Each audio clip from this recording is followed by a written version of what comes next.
Hello at welcome back sa aking channel. Sa pagbabalik tanaw sa Miss Universe 2015, makikita natin ang bonggang post ni Pia Wurtzbach sa kanyang Instagram account.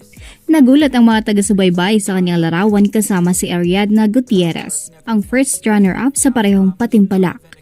Sa caption ni Pia sa mga larawan, "The reunion you've all waiting for." Nag-post din si Ariadna Gutierrez sa kanyang IG stories ng mga larawan nila ni Miss Pia Wurtzbach. Noong Miss Universe 2015, itinuturing silang magkaribal sa pageant. Ang nagpahanga sa lahat ay ang eksena ng pagkokorona.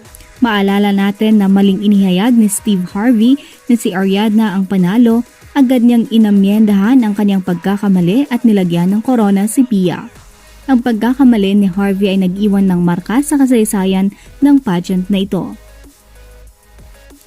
Bago niyo panoorin ang kanilang videos ay huwag kalimutang mag-like, comment, share at subscribe para sa iba pang mga. Hi Paris, this is day number 2 of Fashion Week.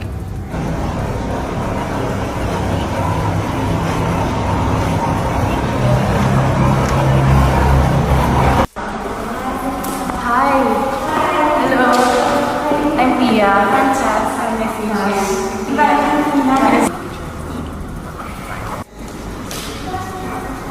Na ano ko na siya gumamit ng bra. Parang isip ko ba yun? It's so nice. I wanna say something out loud. It's so quiet. Ang kailangan ka rin